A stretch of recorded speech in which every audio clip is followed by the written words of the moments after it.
8 Media Agencies U.S. Agency for Global Media Mora Namdar Mission Statement The mission of United States Agency for Global Media, USAGM, is to inform, engage, and connect people around the world in support of freedom and democracy.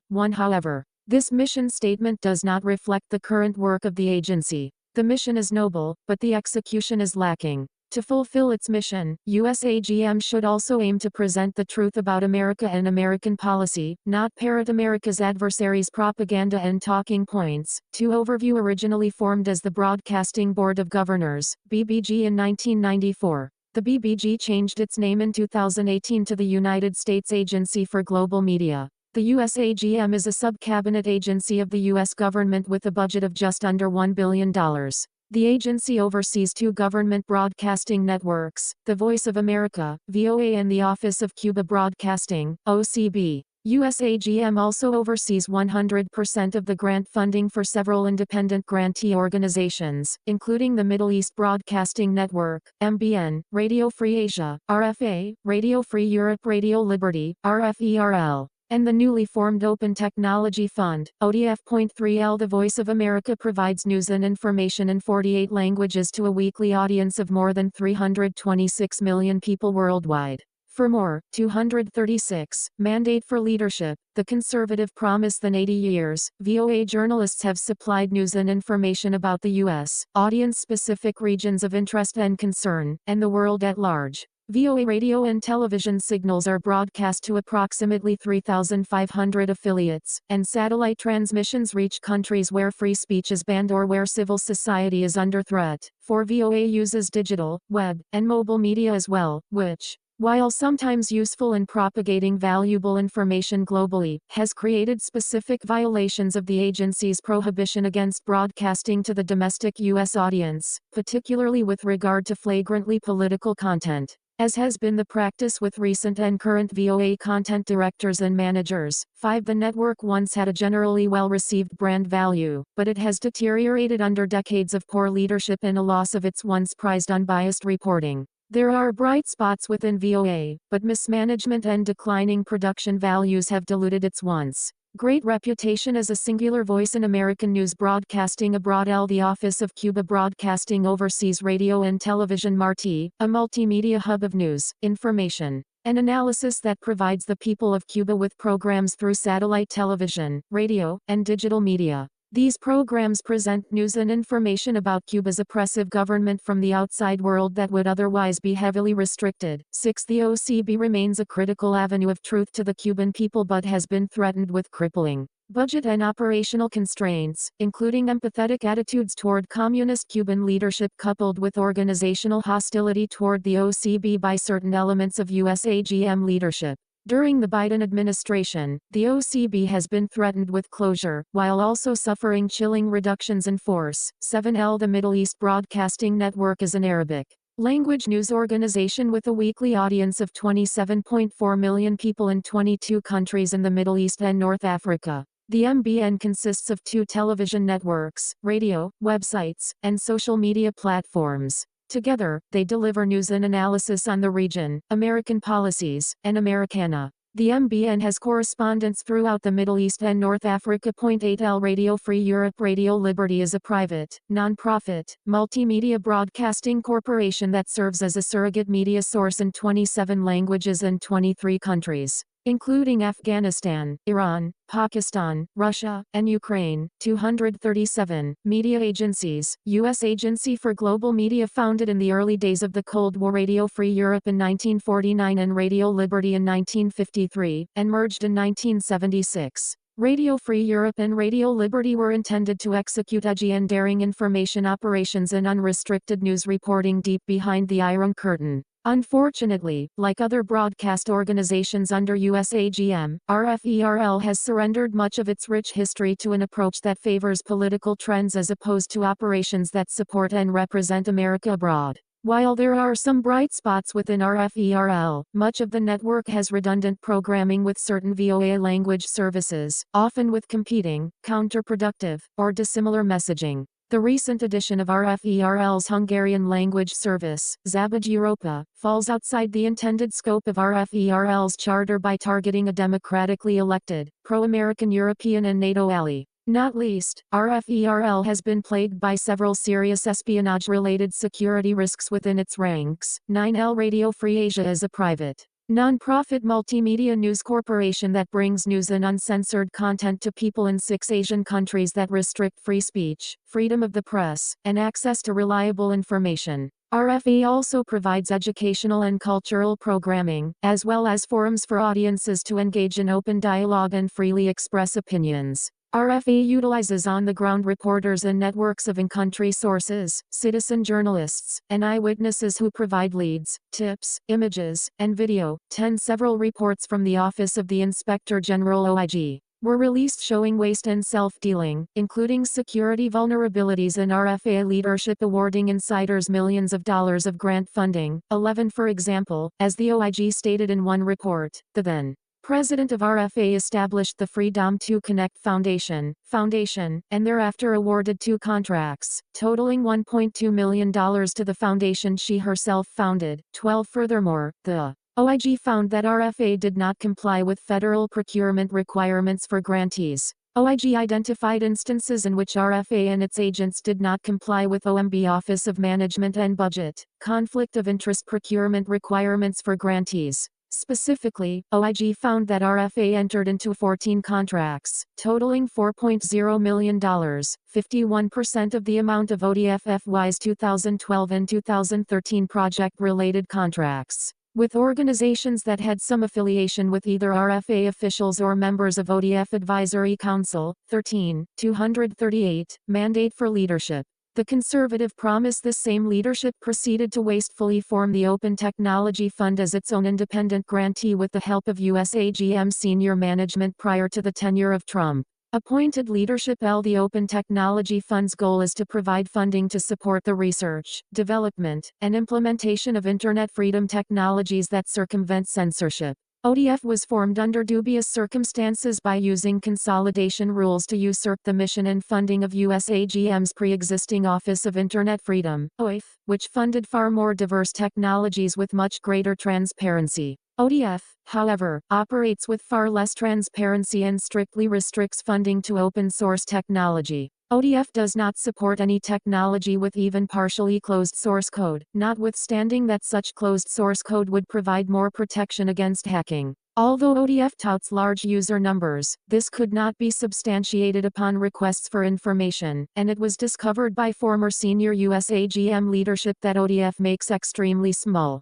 insubstantial donations to much larger messaging applications and technology to bolster its unsubstantiated claims. 14 Despite its vibrant self-lobbying and publicity efforts, ODF remains a wasteful and redundant boondoggle. Its grantee status was suspended by Trump-appointed USAGM leadership for a number of reasons, including non-compliance with its grant terms and for actions that resulted in several fraud and waste investigations. 15 The OIF, which predates ODF, was historically under USAGM's Office of Chief Strategy Officer and for years had been performing the same tasks as ODF within USAGM headquarters for the benefit of all USAGM broadcast networks. With much greater transparency, OIF succeeded with fewer staff while simultaneously fielding more diverse and robust technologies. Absent a meaningful organizational impact analysis to justify the wastefulness of the decision-making process, ODF usurped the entire OIF budget and was set up as a new grantee organization. Exacerbating matters, OIF was shut down in order to provide massive grants to the opaque activities of ODF and its founding leadership, who went on a free-spending boondoggle for high-end Washington, D.C., office space, furnishings, and top salaries for its leadership team. Numerous career staff whistleblowers came forward to sound the alarm about ODF to Trump-appointed leadership, citing concerns about the OIG reports, wasteful spending, and other substantive performance matters. 16 Nonetheless, the 239 media agencies, U.S. Agency for Global Media Biden administration reinstated ODF to full operational status and ceased all investigations immediately after assuming office. Attempts at reform late in the Trump administration, following the long-delayed Senate confirmation of Michael Pack as USAGM Chief Executive Officer, CEO, 17 agency leadership rapidly initiated long overdue and necessary reforms. 18 including security reforms repeatedly requested by the Office of Personnel Management, OPM, and the Office of the Director of National Intelligence, ODNI, that had been ignored by USAGM leadership. 19 unfortunately. As was the case with the ODF, the Biden administration immediately reinstated personnel who had been fired for gross security violations, placing the agency back into its previously failed posture, one that poses a danger to national security. The firewall saga. The vital error in USAGM's current organizational cultural calculus is the agency's selective application of a journalistic firewall. The amorphous interpretation of a firewall shifts depending on which administration is in office and who is asking questions. Although a firewall should ensure journalistic independence, it has been used without formal regulation for decades in order to shirk legitimate oversight of everything from promoting adversaries' propaganda to ignoring journalistic safety. Often, the firewall is touted when journalists are either promoting anti-American propaganda that parrots adversarial regime talking points or promoting politically biased viewpoints in opposition to the VOA Charter. 20 Such weak oversight, alien to any other large media network or news organization, particularly one derivative of U.S. foreign policy and national security goals, was erroneously enshrined in a document known as the Firewall Regula. Cheyenne, 21. The firewall regulation was entered into the Federal Register on the eve of the Senate confirmation of President Donald Trump's USAGM CEO, Michael Pack. It was the quintessential midnight reg designed to throttle the statutory and executive authority of the agency head. It stipulated that agency management, by standards unknown to most large broadcast companies, was forbidden from engaging in oversight and direction of content in any way, even false content. It ran counter to the law, including the Smith-Mundt Act, 22, and it was harmful to the agency itself and to the foreign policy and national security goals of the U.S. government. Even content that went well beyond fair and accurate reporting on U.S. domestic and political problems could not be reined in by front office leadership under the firewall regulation.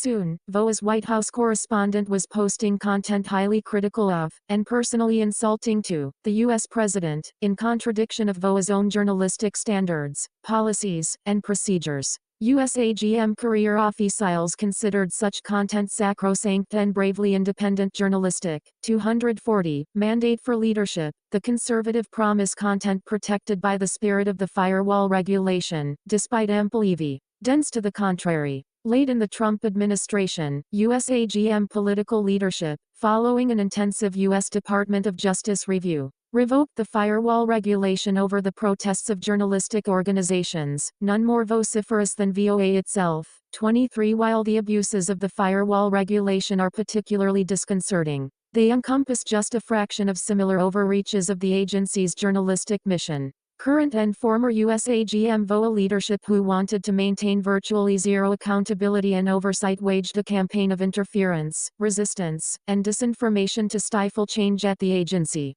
Perhaps not coincidentally, various media outlets with relationships to former and future USAGM leadership published near-daily criticisms of Trump administration appointees and also of grantee organizations. Leaders who were appointed by CEO Pack to implement long overdue reforms. 24. Agency mission failure. Currently, the USAGM, by and large, is not fulfilling its mission, which remains so ill-defined and ambiguous that it enables the organization to go about its business largely unguided with little to no oversight. Rather than providing news and information in an accurate, reliable way that promotes and supports freedom and democracy, the agency is mismanaged, disorganized, ineffective, and rife with waste and redundancy. These shortfalls are either oriented toward, or directly contribute to, the agent-size media organizations joining the mainstream media's anti-US chorus and denigrating the American story, all in the name of so-called journalistic independence. Indeed, content during the Trump administration was rife with typical mainstream media talking points assailing the president and his staff. The few bright spots within VOA and the OCB are often stifled instead of supported. Top-level talent often leaves the agency or is met with obstacles rather than support. 25. Opportunities for modernization and effective strategy are ignored. And wasteful spending and misallocation of resources are the norm in an environment in which nepotism is rampant and political gamesmanship protects bad actors. Amanda Bennett, 26, was confirmed as USAGM CEO in 2022 after 2 years of being blocked by several members of Congress. Legal advocacy organization America First Legal Foundation even wrote to President Joe Biden asking him to withdraw her nomination. 27, citing several severe national security failures while she was director of VOA. 28, her tenure as director during the Obama administration and her holdover into the beginning of the Trump administration was marred with operational failures, security failures, and credibility failures. Those failures are reportedly ongoing during her current tenure as CEO. 29, necessary reforms, security issues. The Office of Personnel Management 30 and the Office of the Director of National Intelligence flagged severe security failures during 241 media agencies, U.S. Agency for Global Media extensive investigations of the USAGM, each conducted during a 10-year period between 2010 and 2020. 31 Security personnel and former agency senior leadership ignored these issues and allowed them to persist. 32 In brief, the USAGM is vulnerable to exploitation by foreign spies. During the last 6 months of the Trump administration, known foreign intelligence operatives were removed from the OCB and RFERL. During the 10-year period between 2010 and 2020, both the OPM and the ODNI found that the USAGM's Office of Security, under the Office of Management, had grossly ignored and flouted many of the federal government's most critical and long-standing information and personal security protocols, regulations, and practices. 33 During the investigative period, in which the findings were largely, if not wholly, ignored by agency senior leadership, over 1,500 USAGM personnel, nearly 40% of its total workforce, were performing their Tier 3 and Tier 5 national security sensitive positions with falsified and/or unauthorized suitability for employment determinations and with access to sensitive federal buildings and information systems. In many cases, records including Social Security numbers, were falsified or replaced with notional placeholders, and fingerprints, in many dozens of cases, were never submitted to the Federal Bureau of Investigation for basic background investigations. By the time these issues were addressed by members of the Trump administration, more than 500 personnel with unauthorized access and clearances had left the USAGM and rolled into other federal agencies with reciprocal clearance authorizations. Many others disappeared into U.S. society. As of January 2021, the USAGM had not yet determined the whereabouts of these individuals. 34 The USAGM must never again be entrusted with delegated authority over its personnel security programs and suitability determinations until such time as it can prove that these failures will not happen again. These responsibilities must remain with the Department of Defense and the Office of Personnel Management, to which they were transferred in the final weeks of the Trump administration. Journalist security. Agency journalists, both on and off American soil, have faced danger. 35 Yet their superiors have done little to protect them. Whistleblowers and Trump administration officials found that protection of USAGM American and foreign journalists employed by USAGM networks and grantee organizations was severely lacking. Against often significant resistance, political appointees forced action to enable broadcasters, who were under verified threats, to broadcast from remote locations while being protected by federal law enforcement officers. Likewise, political appointees met resistance from senior career officials when insisting that foreign-based journalists in high-risk countries make their locations known to the agency in the event they required rescue, extraction, or safe housing. Such safety measures, argued career officials, would somehow represent a violation of 242 Mandate for Leadership, the conservative promise journalistic independence, with only rare exceptions. Resistance to the most basic journalist safety measures was the knee-jerk response from USAGM career officials. Wasting taxpayer dollars. The USAGM's current operations, properly managed, can be conducted on less than $700 million per year. Prior to the arrival of President Donald Trump's appointees in June 2020, budgeting, financial responsibility, and spending totaled over $800 million per year, with virtually no oversight or supervision. Waste, unnecessary spending, nepotism for pet projects, redundant programs, and unnecessary hiring abounded. Consolidation and reduction of redundant services. Currently, the USAGM funds numerous redundant services through its own offices, through Voice of America and the Office of Cuba Broadcasting, and through its grantees.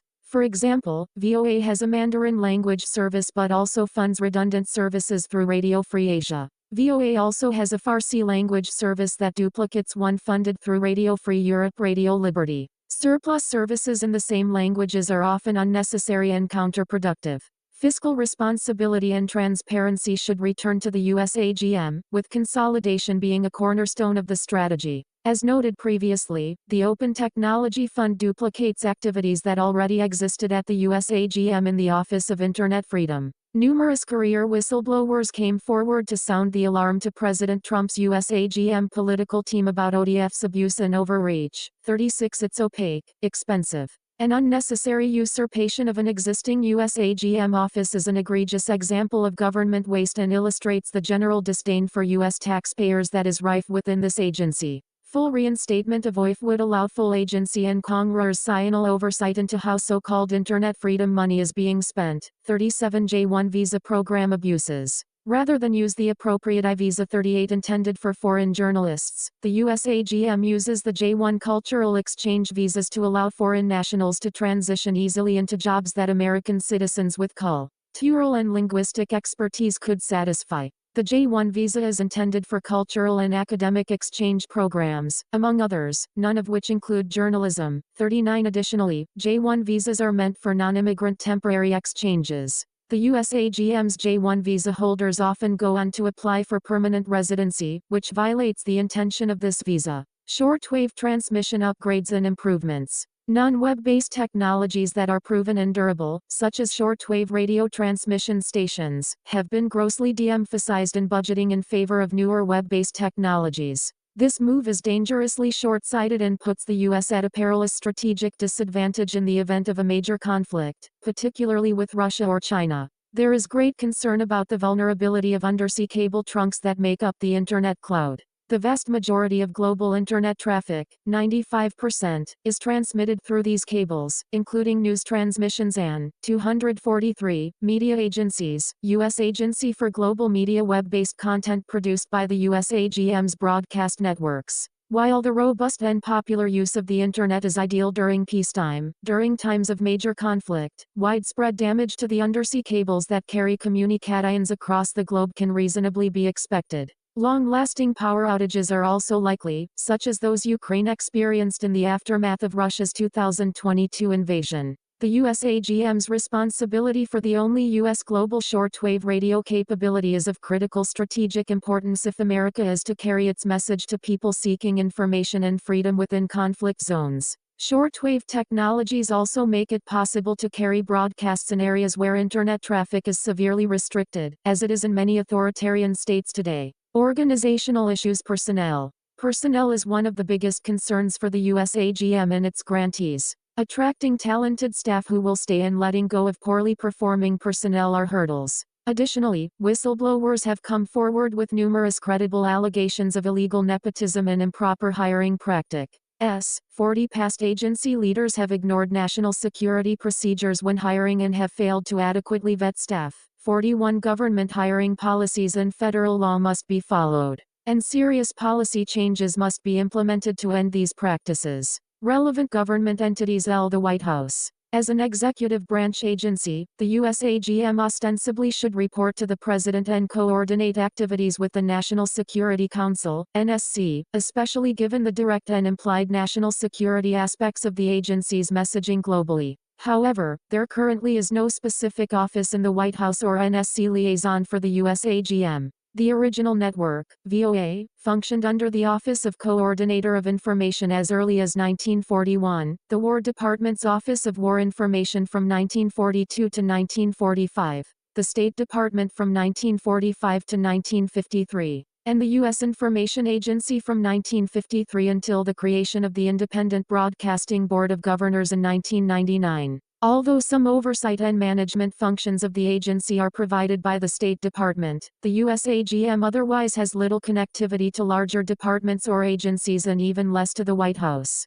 With the dissolution of the U.S. Information Agency in 1999, the US AGM has virtually been under its own supervision and guidance. The results have been dismal. 244, Mandate for Leadership, the Conservative Promise. The State Department. VOA was most effective before and during the Cold War when it was under the direct supervision and control of the War and State Departments, respectively. If VOA is not put in the direct chain of command under the NSC, serious consideration should be given to putting VOA under the direct supervision of the Office of Global Public Affairs at the Department of State. The Office of Global Public Affairs was formed during the Trump administration by consolidation of the State Department's Bureau of International Information Programs and Bureau of Global Public Affairs. Ensuring that taxpayer-funded TV, radio, and messaging tells America's story is imperative and should be coordinated with the existing foreign language social media platforms at the State Department. Currently, VOA's foreign language TV programming is unreliable in telling America's story, given its amorphous interpretation of its independence,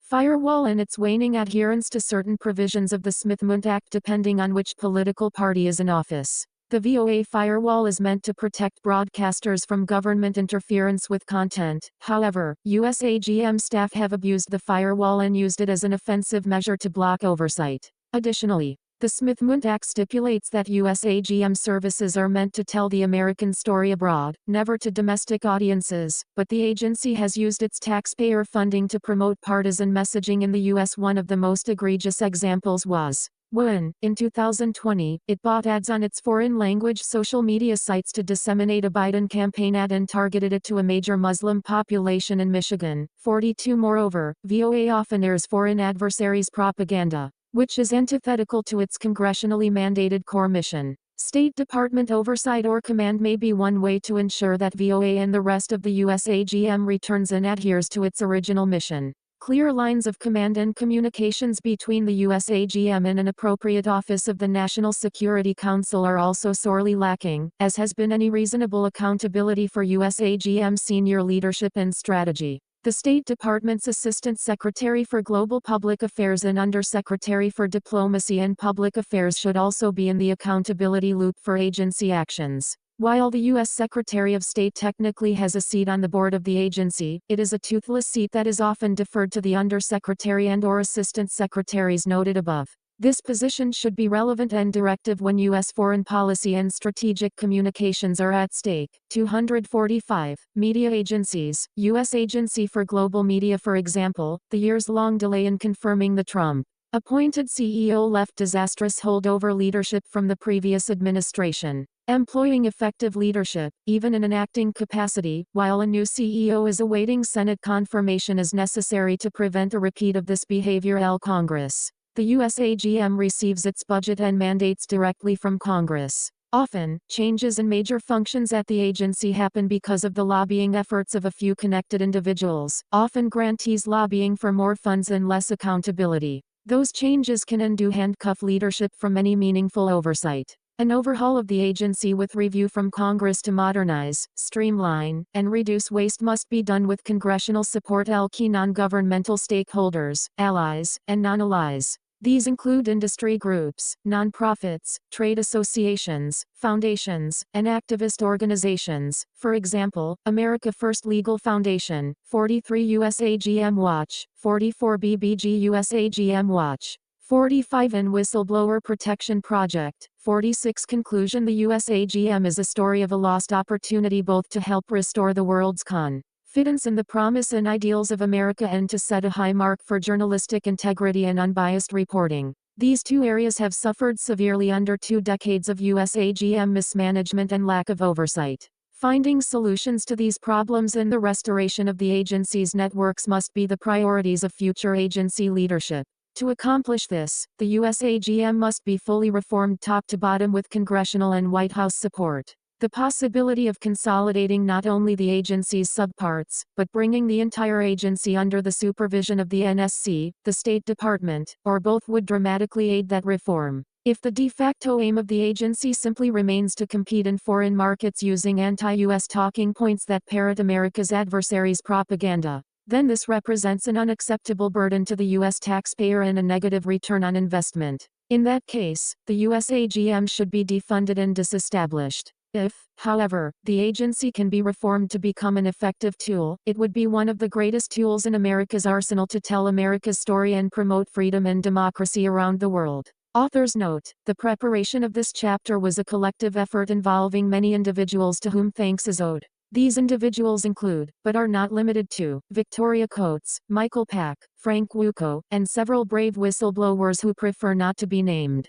Their efforts were integral to the chapter and are greatly appreciated. 246. Mandate for Leadership. The Conservative Promise Corporation for Public Broadcasting. Mike Gonzalez. Every Republican president since Richard Nixon has tried to strip the Corporation for Public Broadcasting, CPB, of taxpayer funding. That is significant not just because it means that for half a century, Republican presidents have failed to accomplish what they set out to do, but also because Nixon was the first president in office when National Public Radio (NPR) and the Public Broadcasting Service (PBS), which the CPB funds, went on air. In other words, all Republican presidents have recognized that public funding of domestic broadcasts is a mistake. As a 35-year-old lawyer in the Nixon White House, one Antonin Scalia warned that conservatives were being confronted with a long-range problem of significant social consequences, that is, the development of a government-funded broadcast system similar to the BBC, 47, all of which means that the next conservative president must finally get this done and do it despite opposition from congressional members of his own party if necessary.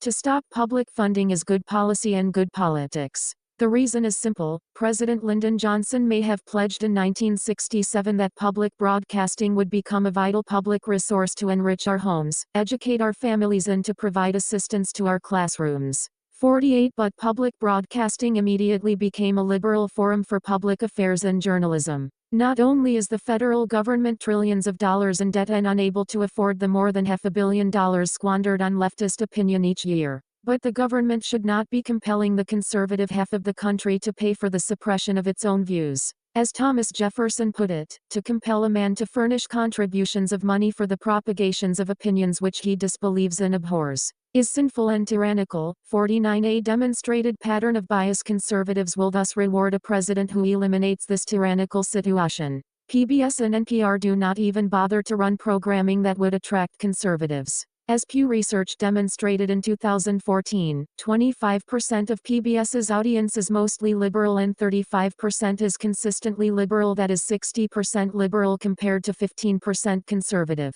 11% mostly conservative and 4% consistently conservative. 50. NPR's audience is even to the left of that, with 67% liberal, 41% consistently liberal and 26% mostly liberal, compared with 12% conservative, 3% and 9% consistently conservative and mostly conservative, respectively. 51. That may be an acceptable business model for MSNBC or CNN, but not for a taxpayer subsidized broadcaster. 247. Media agencies. Corporation for Public Broadcasting. Defunding through the budgetary process. Cutting off the CPB is logistically easy. The solution lies in the budgetary process. In 2022, the CPB submitted to the Labor, Health and Human Services, Education, and Related Agencies subcommittees of the House and Senate Appropriations Committees its budget justification for fiscal year FY 2023. In it, the CPB requested that Congress give it a $565 million advance appropriation, a $40 million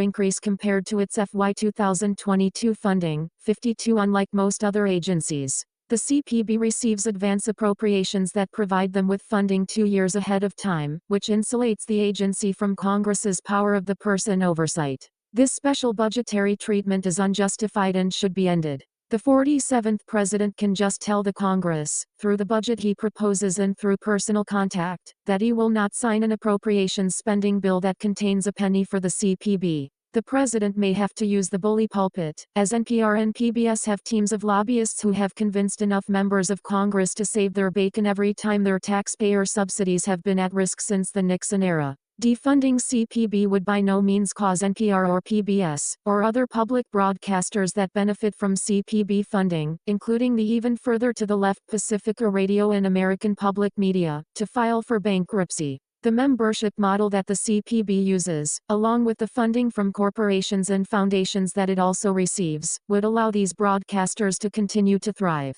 As George Will wrote, if Sesame Street programming were put up for auction, the danger would be of getting trampled by the stampede of potential bidders. 53. Indeed, Sesame Street is on HBO now, which shows its potential as a money earner.